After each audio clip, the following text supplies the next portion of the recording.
Thank you so much for joining me. This is a masterclass on creating a life that you love. And this is your very first step, which is going to be figuring out what you actually want.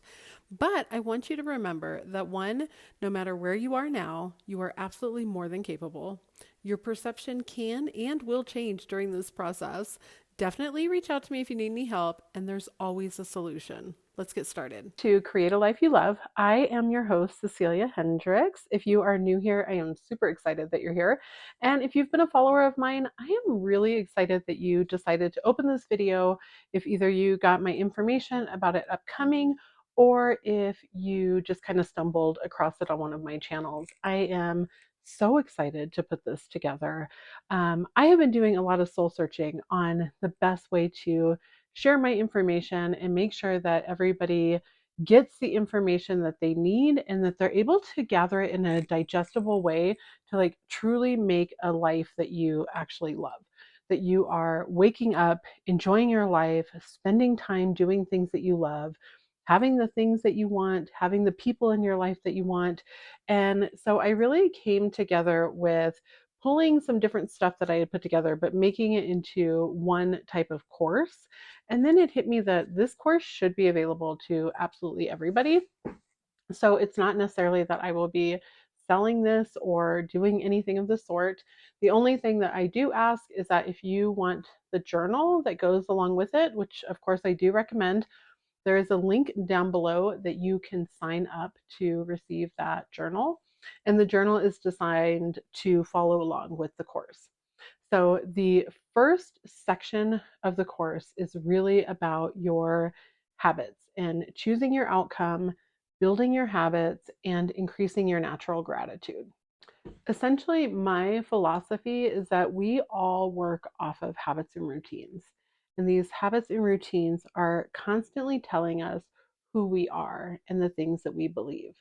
And so, an example of that would be if you are looking to be loved by a specific person, but you are finding yourself going to bed crying over how much you miss them every night, that state is not in alignment with what you're trying to tell yourself.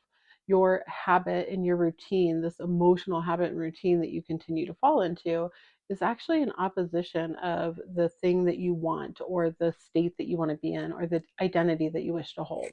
And the plan throughout these next few videos that will probably take me a couple weeks to put out, but I plan to not take too long.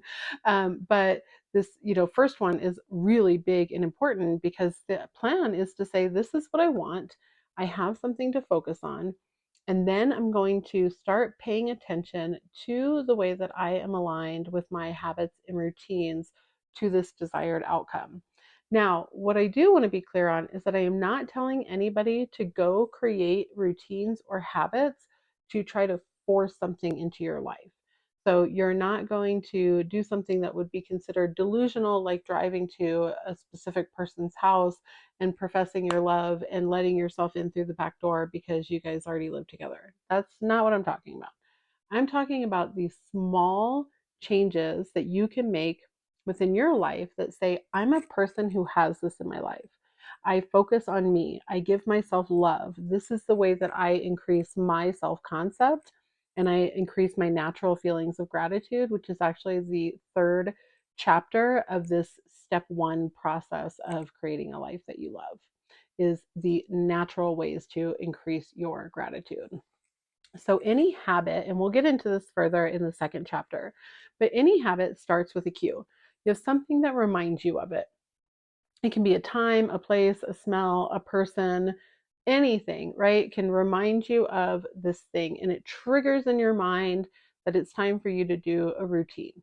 And so you start this routine, and often we do these routines completely unconscious of what we're doing and what we're falling into, or even that it's a routine that we've kind of built up for ourselves. So that's the next part. So you go from a cue into a routine, and then you get a reward.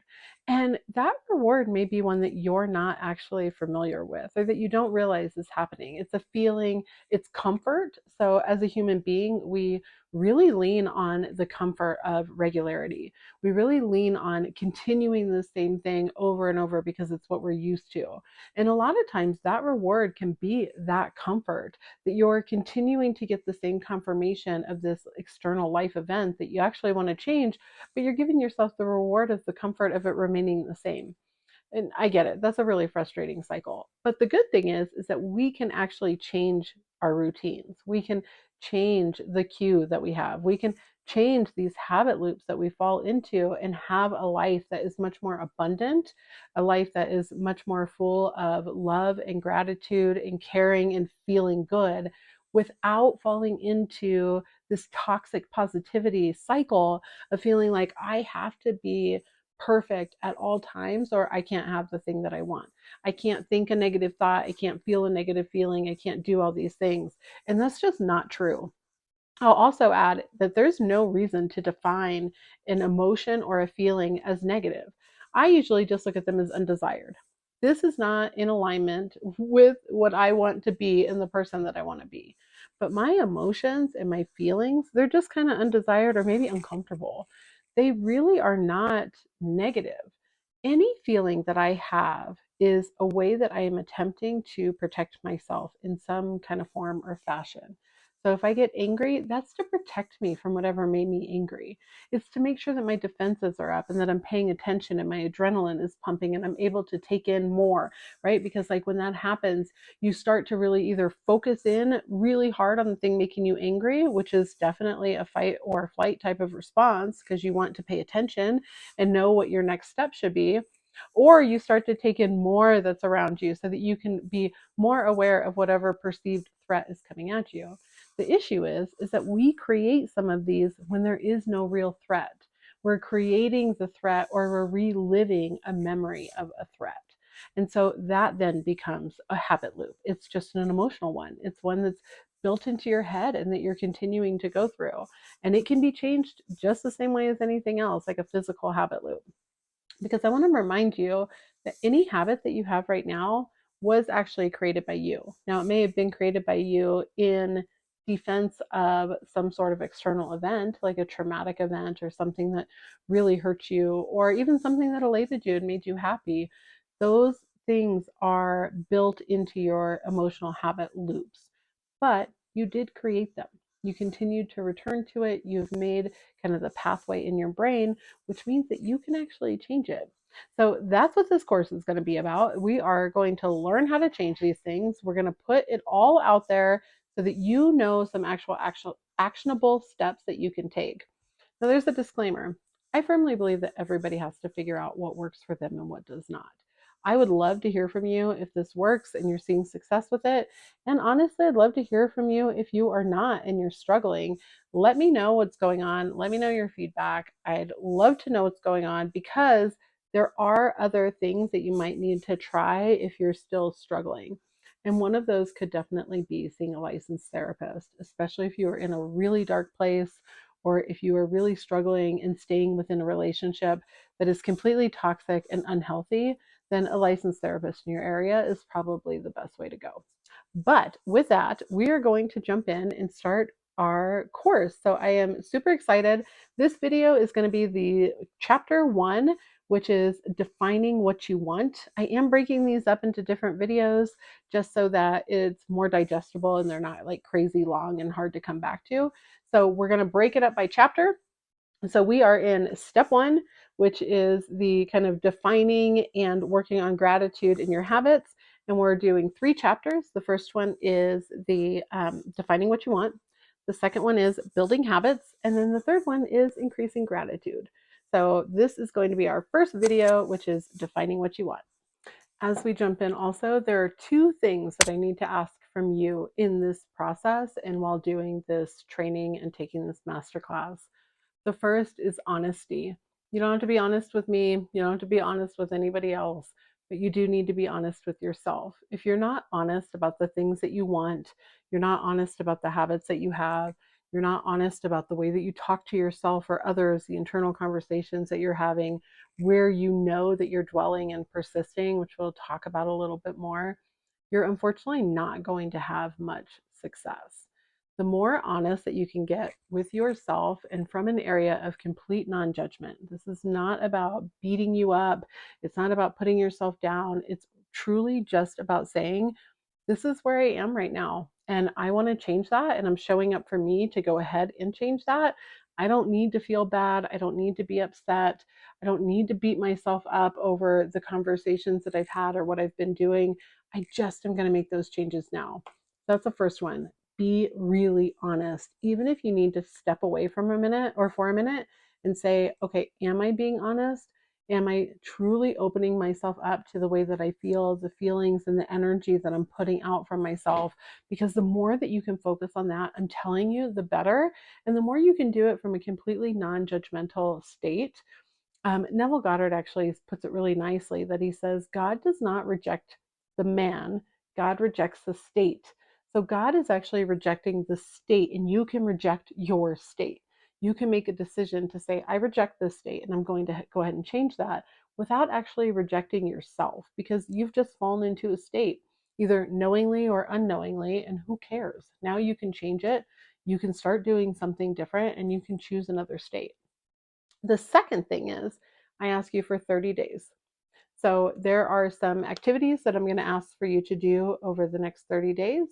And I have really found when you actually like lean into this and start doing this, it does not take you 30 days.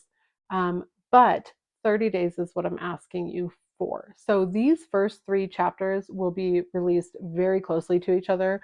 The workbook actually has all three in together. So, I mean, they'll be released like within days of each other. You're not going to have to wait for that.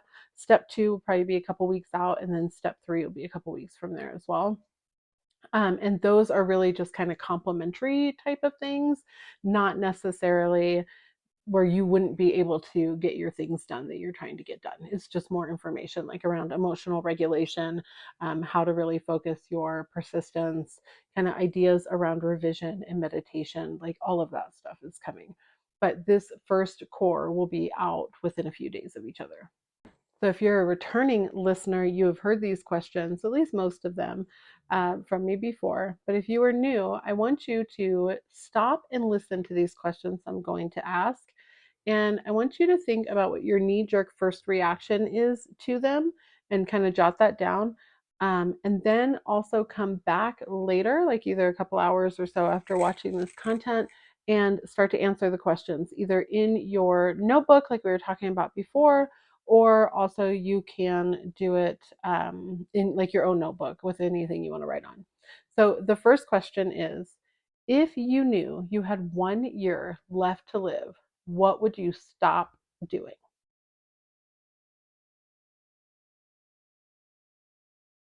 The next question is, if you knew you had 1 year left to live, what would you start doing?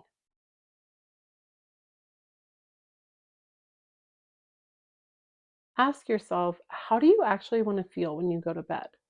You want to feel content? Do you want to feel loved? Do you want to feel relaxed? Do you want to feel successful? Do you want to feel full of pride? How do you want to feel when you go to bed at night? Okay, let's take a moment and I want you to consider one area of life that you'd like to see improvement. That can be either your love life, your personal health, wealth, something for a family member, whatever it is, your mental well being. What is one area that you would really like to see improvement in? What would a desired outcome look like? So, if you had that thing, what would that look like? How would you behave? How would your friends see you? How would your parents look at you? How would people that were close to you treat you and talk to you? What would that look like? Write an intention for your life. Overall, what would your life vision look like? And so from there, what is your desired outcome? Out of all those answers that you wrote, what is the thing that you want? What is your wish fulfilled? For the purpose of this course, I definitely recommend focusing on one thing so that you can kind of learn this process and see what works for you and what doesn't work for you while focusing on one thing over the next 30 days.